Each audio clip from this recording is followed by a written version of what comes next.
Welcome to Your Thoughts, Your Reality with Michael Cole, the podcast that shines a compassionate light on the journey of veterans battling through life's challenges.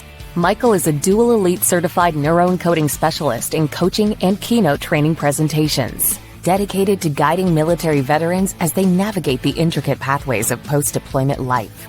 Join him as we delve into the profound realm of neuroencoding science, empowering these brave individuals to conquer universal battles, procrastination, self-doubt, fear, and more. Together, let's uncover the strength within you to re-engage with families and society, forging a new path forward.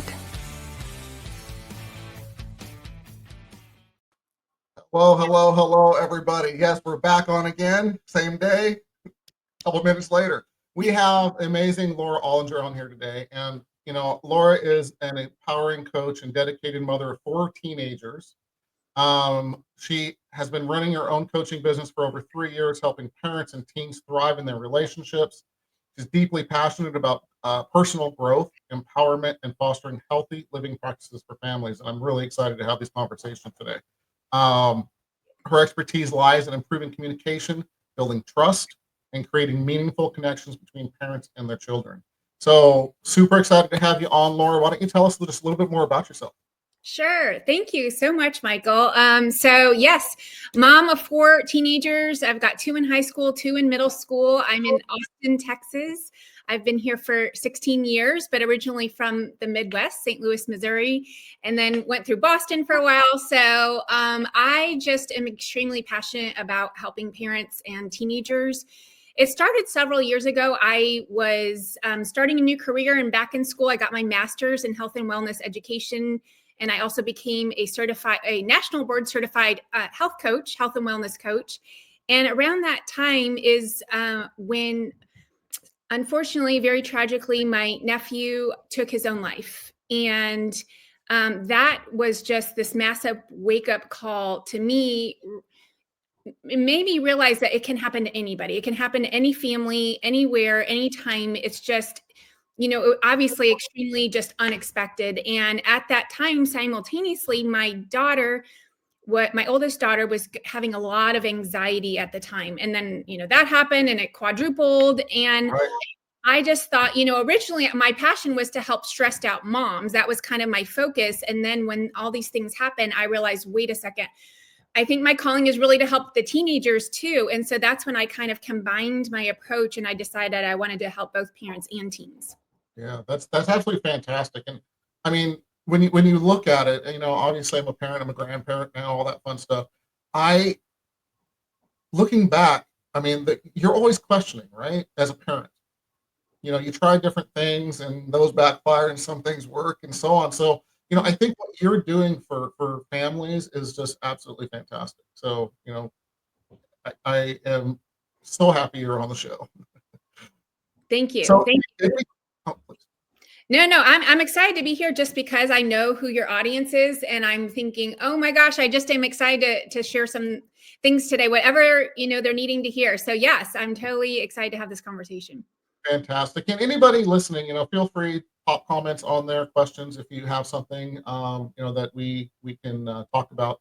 But again, we have half an hour and I have a lot of questions myself. So if we can, just before we get started, on the top right corner of your screen, there's a blue QR code that takes you to empowerperformancestrategies.com.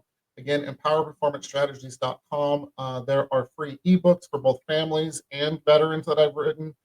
There are Facebook groups, again, for veterans and their separate ones for their families. Please be part of the community and part of the mission. It's so important just to grow this mission and come together and be connected. So please check that out. All right, with that said, what do you think is one of the biggest barriers parents face when trying to connect with their teens today? Great question. So I think it's a broad question and there's so many different types of people and personalities out there. So I think it's like kind of one of 2 things potentially. One is there's this like forced approach where I've seen a lot of times moms specifically with their sons desperately want to have a connection and a relationship while their sons are teenagers. And it's kind of like there's this, the visual that comes to mind is like, a turtle when they go into their shell And it's like, the more the mom is like knocking, like, come on, talk to me, let's hang out, let's be cool, the more that the son a lot of times goes into their shell and tightens up. And so I think when it's just such a forced approach, that's something that the parents need to look at and like figure out what their role is in that, and figure out how can they like back up a little bit, give their teenager a little more space, let them come out of their turtle shell and not make it feel so overwhelming. And then the second thing is, then there's kind of the opposite end of the spectrum where maybe they do have a good relationship, except that a lot of parents are just very reactive. They have like this real like short fuse, and they're like, you did what? You went where? You made what grade? There's this like kind of overwhelming, and it's funny because both approaches are a little bit overwhelming for the teenager. Right. And so if that parent too can back up and figure out, how can I be more curious about who my teenager is developing into as a human and what they're up to these days, right? Like kind of instead of like, that kind of whole, like, it's like that screechy voice is what comes to mind, that nagging, but it's like, how can you just like emotionally regulate yourself and develop that relationship in more of a regulated fashion? I love that.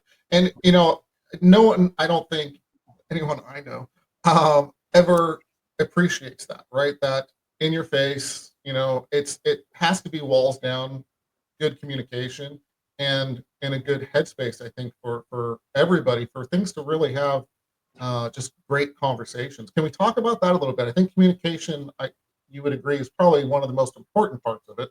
I don't do what you do, but as a human being, I think that's kind of natural. So what kind of role and or tips would you say, coming from, again, maybe a veteran transitioning back to reintegrating back into civilian life?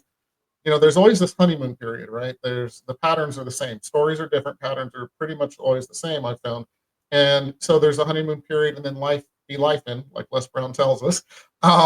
So what are some thoughts of maybe just that opening that communication back up in a real way? That is such another, great question. So again, I think that there's kind of like multiple approaches. And so there's kind of what I would say is like the verbal communication, which was what most of us think of communication being. So maybe I start with that and then move into the second part. That first part with communication is to have that kind of curious mindset. Like if you've been deployed and you're coming back and you're like, wow, I really want to get to know who my child is now.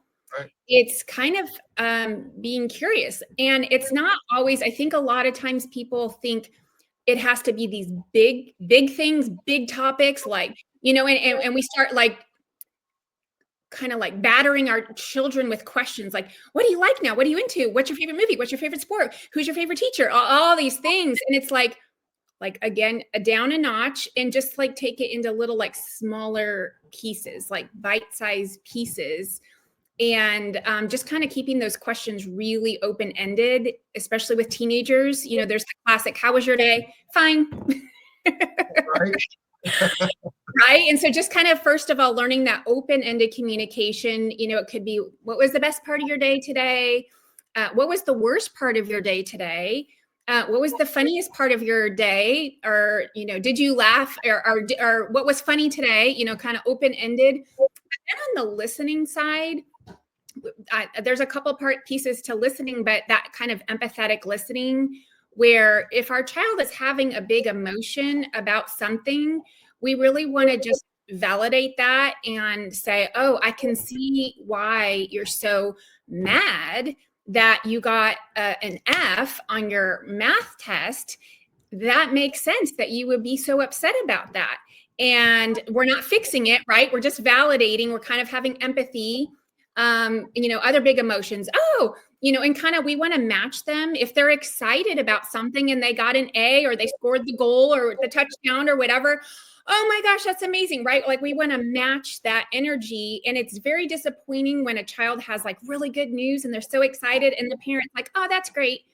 Right? It's like, it's very dismissive to the child. And so whether it's a positive emotion or negative emotion, we kind of want to match that. And then also kind of verbally say, oh, I can see why you're so excited about this. You worked so hard on that project, right? And kind of Right. there's that growth mindset where it's not like your innate talents, where that child is a genius and they're naturally talented.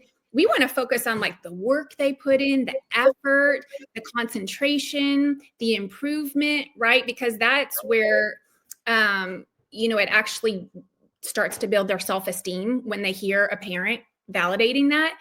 And then there's this like nonverbal part I want to shift into a little bit, Please. which is sometimes, again, there's a lot of teenagers who, and I believe it or not, because I'm a very chatty person now, believe it or not, when I was a teenager, I didn't really want to talk a lot to my parents. I didn't think they understood me, and I didn't know how to express myself in a way that felt like a good, safe communication for me without like feeling judged. And so sometimes there's just this, how little girls play very interactively, like they play dolls together, and boys have that more parallel play where like boys like to go fishing and like just not talk, right? Like they could just be out all day or you go out to the golf course and that you get back and like, oh, what'd you guys talk about? What do you mean? We were just golfing.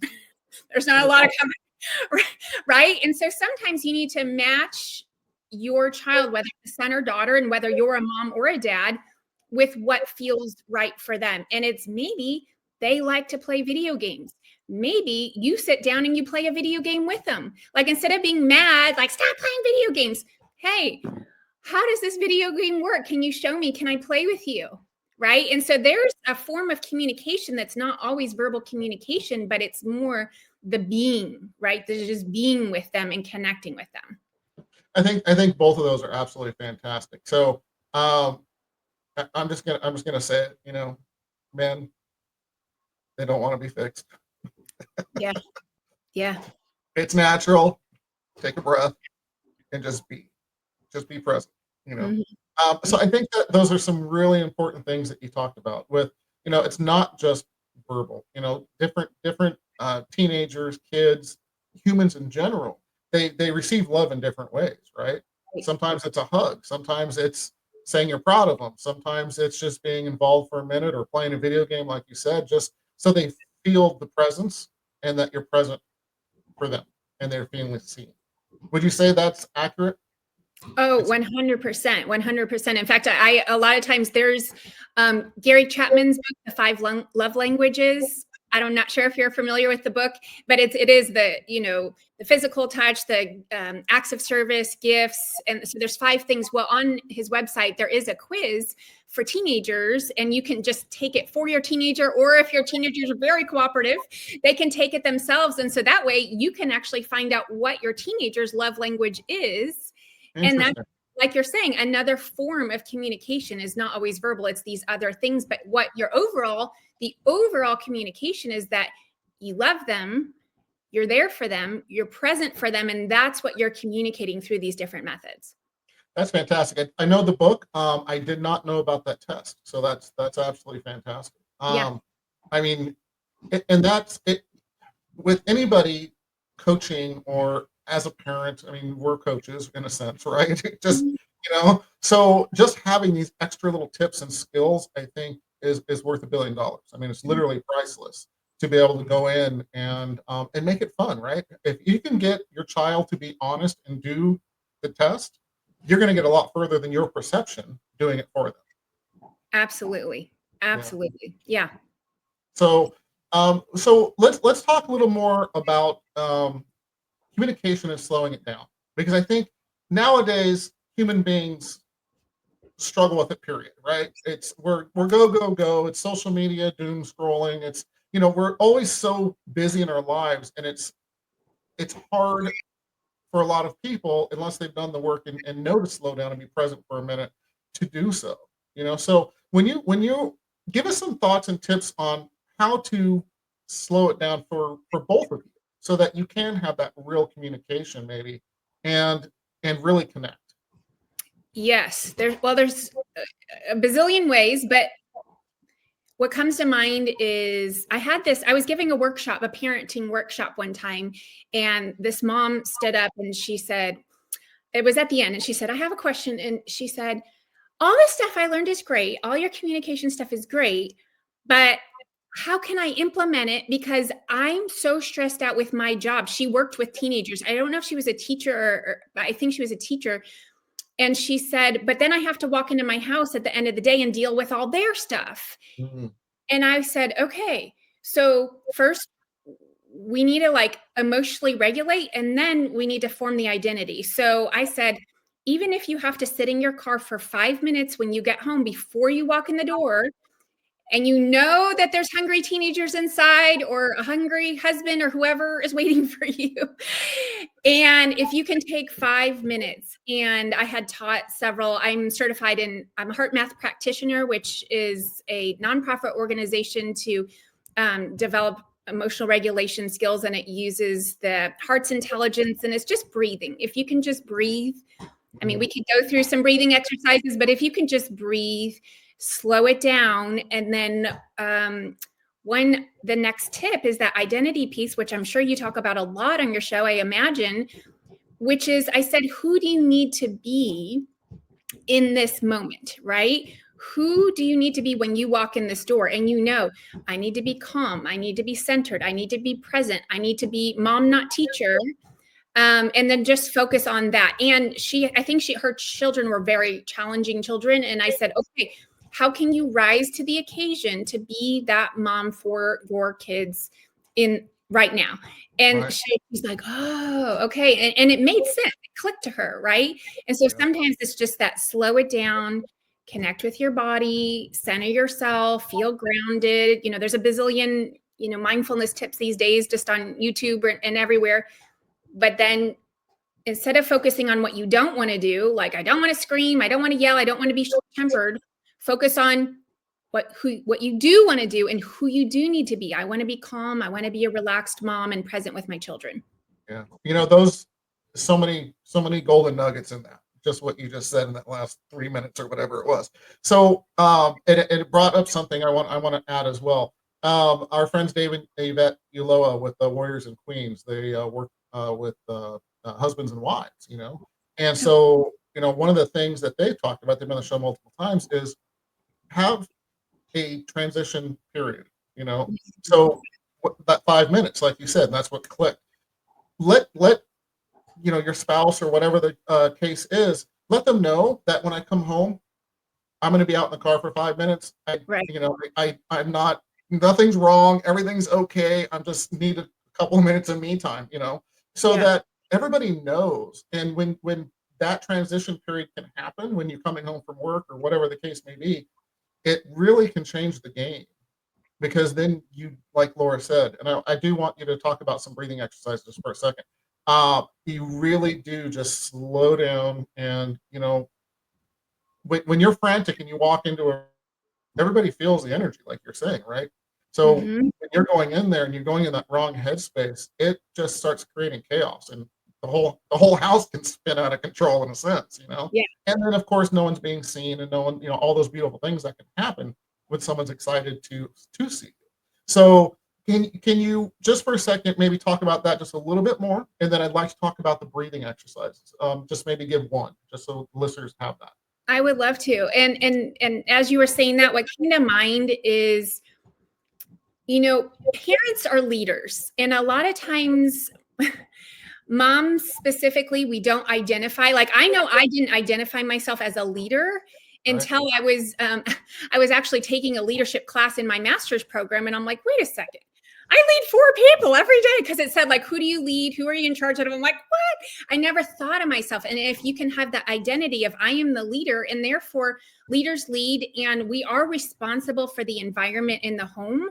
So just because a parent has had a bad or stressful day, and I just want to say I really appreciate veterans. Like I have never been one, so I can't put myself in the shoes per se, but I can, in my mind, imagine and appreciate kind of what they're dealing with, especially if they're reintegrating back into their families. And so let's get to. So part of that is like coming into the home and like setting this tone and setting the environment. And if you want to have a calm environment, that it is up to you. And so getting into that breathing stuff. So the science of it is it's called heart rate variability. And that's basically like the amount of time in between each heartbeat. And in a healthy sense, we want that to actually fluctuate. And we want it to fluctuate though in a very like steady, even tone, and like kind of like nice and smooth, like a nice little fun roller coaster. And there's all this science that shows when you've got stress and anxiety and overwhelm, your heart rate variability actually goes down, but the lines on the little EKG chart is like very jaggedy like this. And so that's the equivalent of like hitting your gas and your brake at the same time of your car. It's just like extremely inefficient. Like it's like so like jaggedy and you're like, oh my gosh, I'm getting whiplash, right? And that's why people become more exhausted, because you're burning so much energy, just like your heart rate, it's all connected to your nervous system. So yeah, so we want to get more connected into, there's the autonomic nervous system. The sympathetic nervous system is fight or flight, and the parasympathetic nervous system is the rest and relax. Right. So when we do our breathing exercises, what we're doing is we're actually controlling our heart rate variability, and we're making that line much more smooth. And so what we can do is, a lot of people have their different techniques, but mine is based off of heart math, and it's really to focus. I mean, do you want to do it? We could do a simple one right now. Yeah, let's I can just describe it to you. Like I just close my eyes, and what we want to do is as we breathe, we might want to breathe a little bit slower and deeper than usual. And what we want to focus is on the area of the heart. So we want to imagine that our breath is actually going in and out of our heart. And that's allowing kind of some extra space to activate that part of the nervous system.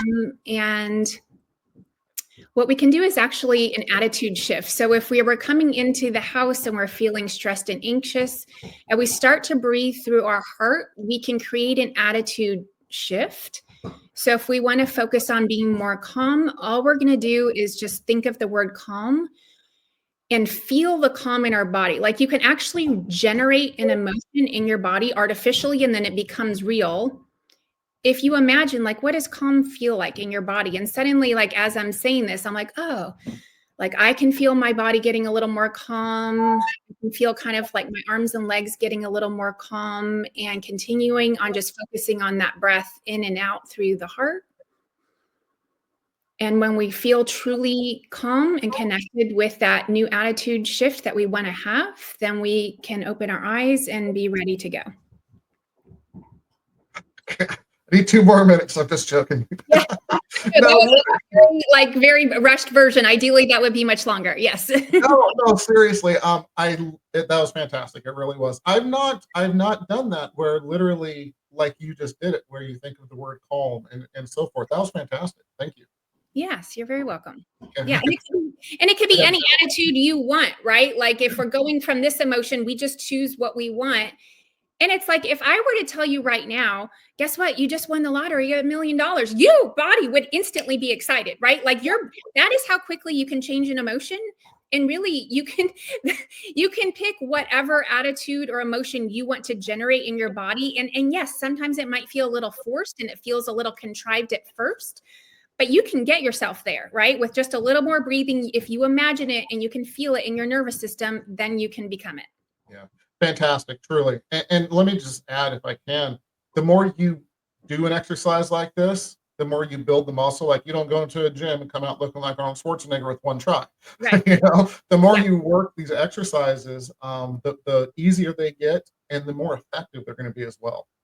So absolutely. In fact, I have I don't want to spend too much time on this topic if you want to switch topics, but I actually have this heart rate variability monitor for people who are really interested in this. And this actually just clips on, actually, it's been a while since I used it. Oh, it's this piece, clips on your earlobe. And so it measures and it connects to your phone. And so you can actually measure your heart rate variability. And yes, they say like the more you use it, the better you get at it. And you can become quicker at regulating your heart rate variability. How cool. Hey, so the show's not just about tips, it's about tech as well. Yes, exactly. Little did you know. Fantastic. No, seriously. Thank you for sharing that. I do want to touch base. We got about 5 minutes left. I want to touch base on trust. I think it's super, super important So whether you're just trying to build more trust, or you're out of the trust circle or whatever it is from that movie, Meet the Fockers, Yeah. the circle of trust, right? So what give us some thoughts on rebuilding trust or just building it in the first place. But my heart says let's talk about rebuilding even more so, if you can. That's where I was wanting to start. I was hoping you'd say that. So here's the thing. We're parents and we all mess up, right? We mess up all the time. And so that's where we break trust or rapport with our kids. And the number one tip is to acknowledge it. And that might mean after we've had a chance, say you have a big blow up fight or whatever kind of breach of trust it might be. First, we get emotionally regulated. We do our breathing. Maybe we do our attitude shift, and then we go. Once our teenager has also, I believe in a cooling off period. I'm a big advocate of even getting your heart rate down to under 100 beats per minute, so that you can be, there's 3 parts of our brain, and we get into our like lizard brain, and it's just that very reactive. And once we come back online and our prefrontal cortex is back online, we go to our teenager and we say, "Hey, I messed up." And then we apologize, and then we ask for a redo. And so, I'm so sorry I yelled back there. That was my stuff coming in. I had a stressful day. I didn't mean to put my stress onto you. I apologize. Is there any way we could have another version of this conversation that is a more positive version, and ask, can we redo this? Absolutely love that. And I just want to, point out something. When you do that with your child, and when you do that with anybody, I found as a leader, whether it's your business, whether it's your spouse, anybody, when you admit, I'm not perfect, I make mistakes, and then you show how to rebuild that or to heal that with respect to the other person, not only are they going to learn that skill because they respect it, but they respect it. And it changes the game in the relationship when somebody says, hey, you know what? If they're wrong, or they feel they're wrong, or they want to talk about this, they're going to talk about it with me, and they're going to come back, and we can repair this. And I think that's one of the most important things that, one of them, most important things a parent can teach generationally down the line in your family, to teach your children. I 100% agree. And, if we had more time, I would go into the 4 parenting styles, but there is one specific parenting style because it's like a quadrant. And, there's the helicopter style where we're very permissive. We let our kid do everything because we want them to be happy. There's the avoidance style where they're just like kind of out of touch emotionally. And then there's the authoritarian, and they're like the rules and the dictator. And that is where the most trust is broken with that parenting. Well, they're broken with all of them, but with that style, because they're so used to wanting respect and wanting to be in control. And so when that type of parent can say, hey, I messed up, and have some vulnerability, that will just do so much for that relationship to rebuild and repair. And if they can kind of keep doing that over and over again, I mean, massive night and day change, I would say. Yeah. And thank you for saying that. I absolutely think it's fantastic. I would say that when you're doing that, you're building trust even more so, because your child, your, again, spouse, anybody in your life knows that, hey, they may be upset about something right now, but they're going to come back and we're going to have a conversation. Yeah. And I think that goes a long way. Yeah, very cool. All right, we are out of time. We're going to go a little bit over, and that's okay, because you know what? We own the place. So there you go. Laura, first of all, how do people reach out to you? And I heard that you may be offering some really cool things. I'd really like you to talk about that if we can. Absolutely. So I have a free download for anybody who, it's for anybody who wants it. And so the way to get that is going to my website, which is positivelyhealthycoaching.com. And if you put in /vets, I made it vets just for you guys who are the vets are listening. And the free download is called 5 Tips to Cracking the Parent Code. And that just goes a lot deeper into what, we only had so much time today, but that goes just a lot deeper, and it's step by step. And on top of that once you get that download, it'll take you to the next page on my website, which is my parenting course. And I did a huge discount. Normally I sell it for $197, and I literally made it $20 for the vets. And the discount code is just vets again, right on there. And so if you purchase it, it is an amazing course. It is so helpful. And it's specifically for parents of teens and tweens. And it focuses just a lot on building that relationship, building the connection, building communication, having understanding and empathy for your teenager. And then also the very last module is about kind of building leadership skills in them. And that even goes into talking about bullying and kind of making sure your child is the empathetic, caring person and not the bully out there, because we're seeing so much of that these days. So again, it's just positivelyhealthycoaching.com/vets, and you'll find that free guide. Awesome. Thank you. And Susan, my amazing wife, put that up so everybody can get it. And it's in the Facebook page as well. And Laura, if you do see anywhere else on social media, please throw it in there as well. I will. And thank you. That is so generous and amazing that you did that for our listeners. Well, absolutely. I mean, it would really be my honor if they took this course, and I wanted to just make it extremely accessible. So I lowered the price, and I just want to say I didn't make it free because people don't do free courses. I can tell you, like, it's they don't value it. They might start it and be like, oh, I got a free course, and then they don't finish it. And so when you have to put some skin in the game, then you take it more seriously. And I really do want people to take this seriously. And it's for anybody. It's not just for vets to take their relationship with their teenager seriously, because you only get one shot on this. And, as you know, they are out of the nest before we know it. Yeah, that is true. You blink, right? And I agree 100%. Whenever you're doing coaching, that kind of thing, if there's no skin in the game, people don't take it as seriously. So $20, everybody's not a lot of skin. So think about taking that. So with that said, I want to just thank you again for being on. If we can get 3 tips to get veterans further faster, that would be great. Yes, further faster. Those are the 3 things. Self-awareness. What kind of parent are you showing up as? Emotionally regulation, getting yourself calm and centered, and then empathetic listening and communication with your teenager. Fantastic. And truly, those are game changers. Those are literally game changers. And start when they're 3, whatever the case may be. Yeah. Don't wait till they're teens.